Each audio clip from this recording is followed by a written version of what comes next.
இந்தியாவால முடியாது, இந்தியாவால எதுவுமே முடியாது என்று நிறைய பேர் எள்ளி நகையாடினார்கள். எல்லாத்தையுமே தவிடுபடியாக்கி இந்தியா இப்போது சாதித்து காட்டிக் கொண்டிருக்கிறது என்று எமானுவேல் மேக்ரோன் அங்க பேசியது அனைவருடைய கவனத்தையும் ஈர்த்திருக்கு. எப்பேற்பட்ட சாதனை நாம் செய்து கொண்டிருக்கிறோம் என்றால், இப்போது இந்த பாரதம் உலகிற்கு வழிகாட்டி கொண்டிருக்கிறது, டெக்னாலஜி உட்பட.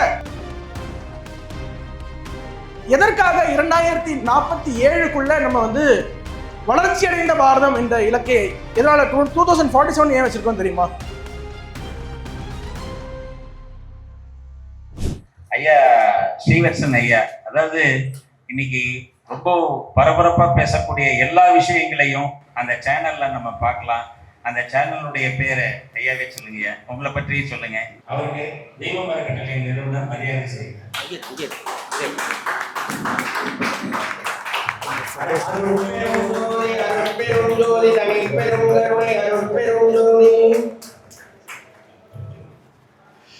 முதற்கட்டமாக தீபம் அறக்கட்டளையினுடைய அனைத்து நிர்வாகிகளுடைய பொற்பாதங்களை தொட்டு வணங்கி என்னுடைய உரையை தொடங்குறேன். ஏன்னா சமுதாயத்திற்காகவே தன்னுடைய ஒட்டுமொத்த வாழ்வையும் அர்ப்பணித்த நல் உள்ளங்கள் இங்கே என்னை அழைத்தமைக்கு மிக்க நன்றி.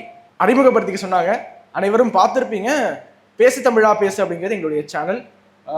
2 தெரு தள்ளி தான் எங்கள் ஆஃபீஸ் இருக்கு. ஆனால் என்ன ஒரு ஆச்சரியம்னா, ஐயா அவர்கள் எனக்கு அறிமுகமாகிறதுக்கு முன்னாடி ஒரு வாரத்துக்கு முன்னாடி வரைக்கும் இப்பேற்பட்ட ஒரு தவச்சாலை இங்கே இயங்குவதே எனக்கு தெரியாது. மேபி ஆண்டவனுடைய ஒரு கட்டளை இன்று அதை பற்றி தெரிந்து கொள்ள வேண்டும் என்பதற்காகவே எவ்ரிதிங் ஹேப்பன்ஸ் ஃபார் ரீசன் என்று சொல்லுவாங்க. So everything happen for reason. ஒரு மகத்தான பணியை ஏழை எளிய மக்களுக்காக தொடர்ச்சியாக செய்து கொண்டிருக்காங்க. அவர்களுக்கு என்னுடைய வணக்கங்கள். இளைஞர்களுடைய கருத்தரங்கம் என்றால் எப்பேற்பட்ட இளைஞர்கள் வருவாங்க அப்படின்னு நான் சும்மா கற்பனை பண்ணி பார்த்தேன். இங்கே வந்ததுக்கு அப்புறம் தான் தெரிந்தது எப்பேற்பட்ட இளைஞர்கள் என்றால், வள்ளலாரை பற்றி PhD பண்ற அளவிற்கு இளைஞர்கள் இப்போது நல்ல வழியை நோக்கி சென்று கொண்டிருக்காங்க. இங்க வந்ததுக்கு அப்புறம் தான் வள்ளலாரை பற்றி PhD பண்றீங்க அப்படின்னு தெரிஞ்சுக்கிறேன். So happy. இந்த பாரத தேசத்தினுடைய இளைஞர்களால் சாதிக்க முடியாதது ஏதும் இல்லை என்ற தலைப்புல தான் நான் இன்னைக்கு பேச வந்திருக்கேன். திஸ் எரா, இந்த 21ஆம் நூற்றாண்டு என்பது இந்தியாவிற்கான நூற்றாண்டு. இந்த தேசம் எங்கிருந்து எங்கு வந்திருக்கு அப்படின்னு பார்த்தோம்னா நன்றாக புரிய வரும். ஞானத்தாலேயே செதுக்கப்பட்ட தேசம் இந்த பாரதம் என்பதற்கு இந்த பா அப்படிங்கிற அந்த ஒற்றை சொல்லுக்கு சம்ஸ்கிருதத்துல ஞானம் ஒளி என்று பொருள். ஸோ ஞானத்திலேயே திளைத்திருக்கக்கூடிய ஒரு தேசம் இந்த பாரத தேசம். இந்த முகலாய ஆக்கிரமிப்புக்கு முன்னாடி பார்த்தீங்கன்னா global share of India's GDP, அதாவது உலகத்துல எத்தனை பொருட்கள் அல்லது சர்வீஸ் உற்பத்தி ஆகுதோ அதுல எவ்வளவு இந்தியாவில் உற்பத்தி ஆகுது அப்படிங்கிறத பார்த்தீங்கன்னா 1ஆம் நூற்றாண்டுலேருந்து 10வது நூற்றாண்டு வரைக்கும் இதற்கு இடைப்பட்ட காலத்துல 33 to 35%, அதாவது உலகத்துல 3 பொருள் உற்பத்தி ஆகுதுன்னா அதுல ஒரு பொருள் இந்தியாவில் உற்பத்தி ஆயிட்டு இருந்தது. ஆனால் அதற்கு பிறகாக எத்தனையோ ஆக்கிரமிப்புகள், எத்தனையோ வரலாற்று அழிப்புகள், மக்களை கொன்று குவித்தார்கள், கலாச்சார சீரழிப்புகள் அத்தனையும் பார்த்த பின்பும் இன்றைக்கு நாம் உலகத்தினுடைய மிகவும் வேகமாக உயரக்கூடிய பொருளாதார நாடாக வளர்ந்து நிற்கிறோம் என்றால்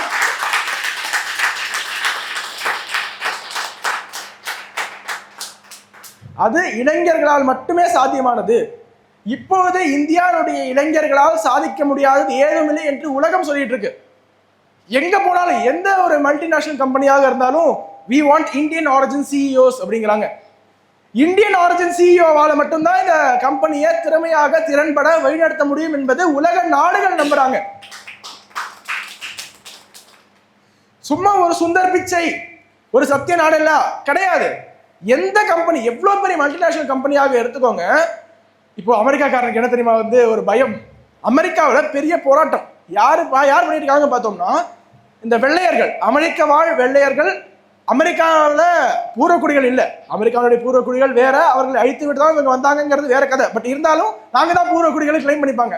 அப்படி ஒயிட் அமெரிக்கன்ஸ் எந்த அளவிற்கு அமெரிக்காவில் சம்பாதிக்கிறார்களோ, the median income or mean income of an average American is half the income of an average Indian American.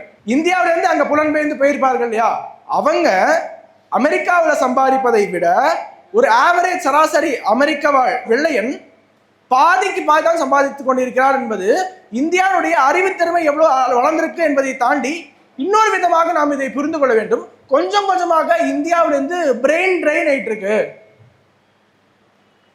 நல்லா படிக்கணும், எதுக்குவா படிக்கணும், இந்த நாட்டை விட்டு போகணும் என்று எல்லா இளைஞர்களும் அப்படி என்று சொல்லிவிட முடியாது.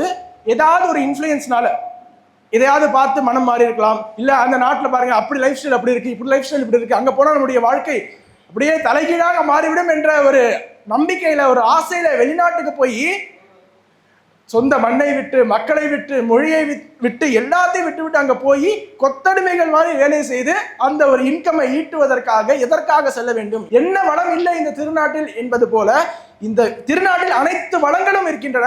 இந்த திருநாட்டை உயர்த்துவதற்கு இளைஞர்கள் இருக்கிறார்கள். எதற்காக 2047க்குள்ள நம்ம வந்து வளர்ச்சி அடைந்த பாரதம் என்ற இலக்கை எதனால 2047 ஏன் வச்சிருக்கோம் தெரியுமா? அதற்கு பின்னாடி ஒரு சின்ன ஒரு சூக்ஷ்மம் இருக்கு. என்னன்னா, இப்பொழுது உலகத்தினுடைய யங்கஸ்ட் நேஷன், இளைஞர்கள் அதிகமாக இருக்கக்கூடிய ஒரு நாடு இந்தியா. இது எல்லாருக்குமே தெரியும். மீடியன் ஏஜ், இந்தியாவுக்கான மீடியன் ஏஜ் வந்து 30. அதுவே சைனா, ஜப்பான் போன்ற நாடுகளுக்கு இந்த மீடியன் ஏஜ் 40, 50 என்று வயதானவர்கள் அதிகமாக இருக்கக்கூடிய நாடுகளாக ஆகிக்கொண்டிருக்கின்றன. இதனால அவங்க என்ன ட்ரபிள்ஸ் ஃபேஸ் பண்றாங்கன்னா, தேர் எக்கானமிஸ் ஆர் கொலாப்சிங். ஒட்டுமொத்த பொருளாதாரமும் வீழ்ந்து கொண்டிருக்கு. அவருடைய நாட்டில் உற்பத்தி செய்ய முடியவில்லை. ஒர்க்கிங் ஃபோர்ஸ் பாப்புலேஷன் இல்லை. அட் த சேம் டைம் இந்தியாவிற்கு இப்பொழுது அடுத்து 2055 வரைக்கும் பொற்காலம். ஏன் பொற்காலம் என்றால் இது இந்திய இளைஞர்களுக்கான ஆப்பர்ச்சுனிட்டிஸ் கொட்டி கிடைக்கக்கூடிய ஒரு பொற்காலம். இந்தியாவில் இல்லாத ஆப்பர்ச்சுனிட்டிஸ் கிடையாது. பிளஸ் இந்திய இளைஞர்களுக்கு அவர்களுடைய ஆப்பர்ச்சுனிட்டிஸை டேப் பண்ற அளவிற்கு அவ்வளோ அவென்யூஸ் ஓப்பன் ஆக இருக்கு. ஒரு உதாரணத்திற்கு முன்னாடி சொல்லுவாங்க, இந்த கம்ப்யூட்டர் வந்தபோது கம்ப்யூட்டர்லாம் மனிதர்களுடைய வேலையை வந்து அது எடுத்துக்கோ, மனிதர்களுக்கு வேலையே இருக்காது என்ற ஒரு அச்சம். ஆனா இப்போது ஏஐ வந்தா வந்து மனிதர்களுடைய வேலை பறிபோய்விடும் என்று சொன்ன பொழுது, நேற்று முன்தினம் டெல்லியில வந்து ஏஐ மாநாடு. என்ன ஏஐ மாநாடுனா ஏஐ இம்பாக்ட் சம்மிட். அந்த ஏஐ இம்பாக்ட் சம்மிட்ல பிரெஞ்சு அதிபர் எமானுவேல் மேக்ரோன் பேசுறாரு. இந்தியாவால முடியாது, இந்தியாவால எதுவுமே முடியாது என்று நிறைய பேர் எள்ளி நகையாடினார்கள். எல்லாத்தையுமே தவிடுபடியாக்கி இந்தியா இப்போது சாதித்து காட்டிக் கொண்டிருக்கிறது என்று எமானுவேல் மேக்ரோன் வந்து அங்க பேசியது அனைவருடைய கவனத்தையும் ஈர்த்திருக்கு. எப்பேற்பட்ட சாதனை நாம் செய்து கொண்டிருக்கிறோம் என்றால், இப்பொழுது இந்த பாரதம் உலகிற்கு வழிகாட்டி கொண்டிருக்கிறது. டெக்னாலஜி உட்பட UPI, unified payment interface, phone எடுத்து ஸ்கேன் பண்ணி எங்க தக்காளி 5 ரூபாய்க்கு வாங்கினாலும் சரி, 10 ரூபாய்க்கு வாங்கினாலும் சரி, நம்ம யூனிஃபைட் பேமெண்ட் இன்டர்ஃபேஸ் மூலமாக நாம் வாங்கி கொண்டிருக்கிறோம். இதை உருவாக்கியது இந்தியர்கள், எந்த நாட்டிலையும் கிடையாது. அந்த ஜெர்மன் மினிஸ்டர்லாம் வந்து இந்தியாவுக்கு வந்தாங்க. இந்தியாவுடைய கடை தெருக்களுக்கு போய் பார்த்து போன்ல வந்து யூபிஐ மூலமா பேமெண்ட் பண்ணலாம் என்ற அந்த விஷயத்தை கேள்விப்பட்ட உடனே வாயை பிளந்து பார்க்கிறார்கள். இது மாதிரி நாங்க வந்து கற்பனை கூட செய்து பார்க்க முடியவில்லை. இந்தியா வந்து உலகிற்கு என்ன கொடுத்து கொண்டிருக்கிறது, இந்திய இளைஞர்கள் எதை நோக்கி சென்று கொண்டிருக்கிறார்கள் என்பதை நீங்க பாருங்க. உங்களுடைய சிறு வயதுல வந்து உங்களுக்கு ஒரு சில கனவுகள் இருக்கும். அந்த கனவுகளை நோக்கி செல்வதற்கு சரியான பாதைகள் வந்து வழிகாட்டுவதற்கு யாரும் இருக்க மாட்டாங்க. இல்லை எப்படி போறது அப்படிங்கிறதுலாம் மிகப்பெரிய கேள்விக்குறியாக இருந்திருக்கும். ஆனா இப்போது இளைஞர்களுக்கு அவர்களுக்கு இல்லாத ஆப்பர்ச்சுனிட்டியே கிடையாது. யாராவது ஒரு இளைஞர் எனக்கு இந்த ஒரு துறையில எனக்கு வந்து திறமை இருக்கிறது என்று சொன்னால் அவர்களால ரொம்ப எளிதாக இன்ஸ்டாகிராம்ல தன்னுடைய திறமையை வெளிப்படுத்த முடியும். எந்த அளவுக்கு போகும்னா, ஒரு திறமையான இளைஞர் தன்னுடைய இன்ஸ்டாகிராம் ப்ரொஃபைல்ல அவருடைய திறமையை வெளிப்படுத்தினால் பெரிய பெரிய மல்டிநேஷனல் கம்பெனிஸ்ல இருந்து ஒரு ஆர்டிஸ்டாக இருந்தா அந்த ஆர்டிஸ்ட் வந்து நல்லா பெர்ஃபார்ம் பண்ணா கோலிவுட் மெயின் ஸ்ட்ரீம் சினிமாஸ் எடுத்துக்கிற அளவுக்கு இப்போ வந்து இளைஞர்களுக்கான வாய்ப்பு கொட்டி கிடக்கு. ஆனா அந்த வாய்ப்புகளை நாம் சரியாக பயன்படுத்துகிறோமா இல்லையா? டெக்னாலஜி என்பதை நம்ம எப்படி வேணா பயன்படுத்தலாம். ஆனால் நாம் எப்படி அதை பயன்படுத்துகிறோம் என்பதுதான் இருக்கு. இந்தியாவுக்கான செஞ்சுரி என்று சொன்னதோட இன்னொரு அலாமிங்கான ஒரு சிச்சுவேஷன், ஒரு ஆபத்தான சிச்சுவேஷன் பத்தி நான் பேச விரும்புறேன். அது என்னன்னா, ஜனத்தொகை இப்போது நமக்கு சாதகமாக இருக்கிறது, ஆனால் கொஞ்சம் கொஞ்சமாக அதை நாம் இழந்து கொண்டிருக்கிறோம். ரீசெண்டாக வந்த ஒரு டேட்டா நீங்க நிறைய பேர் பார்த்துருப்பீங்க. டோட்டல் ஃபர்டிலிட்டி ரேட் என்று சொல்லுவாங்க. அது என்ன டோட்டல் ஃபர்டிலிட்டி ரேட் என்றால், ஒரு தேசம் அல்லது ஒரு சமுதாயம் அதே அளவுக்கான பாப்புலேஷன்ல தழைத்து அப்படியே ஓங்க வேண்டும் என்றால் 2.1 அப்படிங்கிறது இந்த டோட்டல் ஃபர்டிலிட்டி ரேட் இருக்க வேண்டும். ஒரு கப்பலுக்கு 2 குழந்தைகள் இருக்க வேண்டும் என்பது நியதி. இப்போது அது கொஞ்சம் கொஞ்சமாக 1.4க்கு கீழே தமிழ்நாட்டில் போயிட்டு இருக்கு. So Tamil Nadu population collapsing. பல உலக நாடுகளுக்கு இந்த பாப்புலேஷன் கொலாப்ஸ் இப்போது மிகப்பெரிய ஒரு தலைவலியாக இருக்கிறது. ஜப்பான், யூரோப்பியன் யூனியன்ல பல நாடுகள், ரஷ்யா, இவங்க எல்லாருமே எங்களுடைய நாட்டில் பாப்புலேஷனை பெருக்கணும் என்று ஏதாவது ஒரு வழி கிடைத்து விடாதா என்று பார்த்து கொண்டிருக்கிறார்கள். ஆனா தமிழ்நாட்டில் பாருங்க, எப்பேற்பட்ட ஒரு ஞான பூமி, இந்த பூமியில கொஞ்சம் கொஞ்சமாக இந்தியாவில் பாப்புலேஷன் அதிகம்பா அப்படின்னு நம்ம சொல்லிட்டு இருப்போம். அதெல்லாம் வரலாறு முடிந்து விட்டது. இப்போது கொஞ்சம் கொஞ்சமாக இந்த கிராஃப் மேலே போய் இந்த 2.1 ரீப்ளேஸ்மெண்ட் ரேட்டுக்கு கீழே நம்முடைய பாப்புலேஷன் போயிட்டு இருக்கு.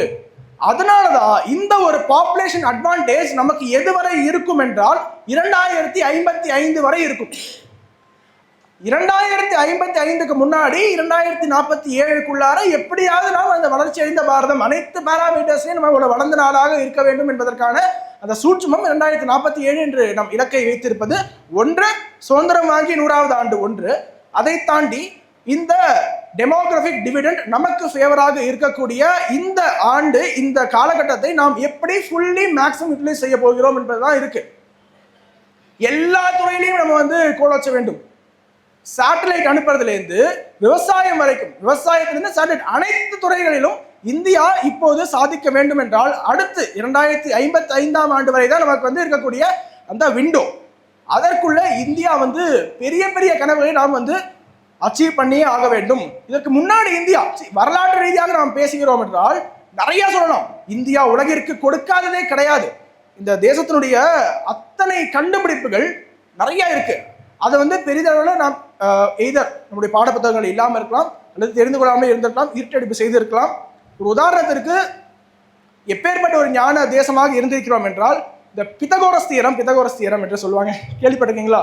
என்னது? இந்த ரைட் ஆங்கிள் ட்ரையாங்கிளுடைய இந்த ஹைபோட்டென்யூஸோட length the sum of the square of the other two sides.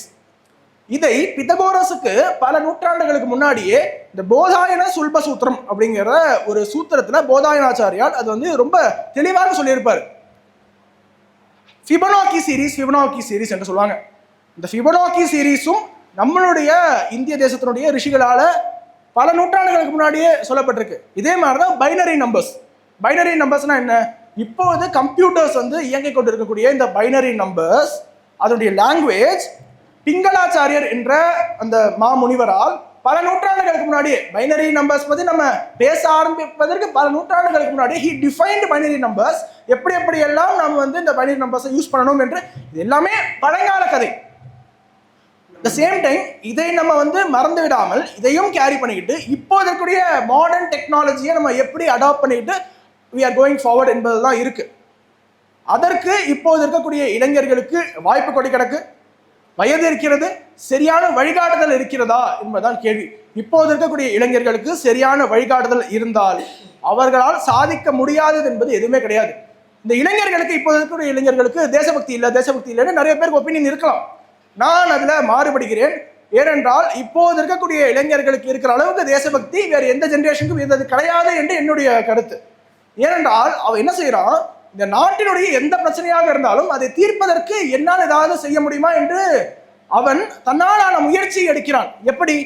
இந்த நாட்டில் மீனவர்களுக்கு ஒரு பிரச்சனை, இந்த இன்டர்நேஷனல் பவுண்டரி என்ன அப்படிங்கிறது எனக்கு தெரியல, அதனால அந்த மீனவர்கள் இந்த இன்டர்நேஷனல் பவுண்டரியை தாண்டி போய் அவர்கள் கைது செய்யப்படுகிறார்கள். இதை தடுப்பதற்கு என்னால் என்ன செய்ய முடியும் என்று அந்த ஒரு இளைஞர் என்ன செய்கிறான், ஒரு டிவைஸ் கண்டுபிடிக்கிறான். இன்டர்நேஷனல் பவுண்டரி இதுதான் என்று கப்பல்ல அந்த படகுல பொறுத்துனா இன்டர்நேஷனல் பவுண்டரியை அந்த மீனவரால் கண்டுபிடிக்க முடியும், கைதிலிருந்து அவர் தப்பிக்க முடியும் என்பதற்காக இந்த ஒரு டிவைஸை கண்டுபிடித்தது இதே இந்திய நாட்டை சேர்ந்த இளைஞன்.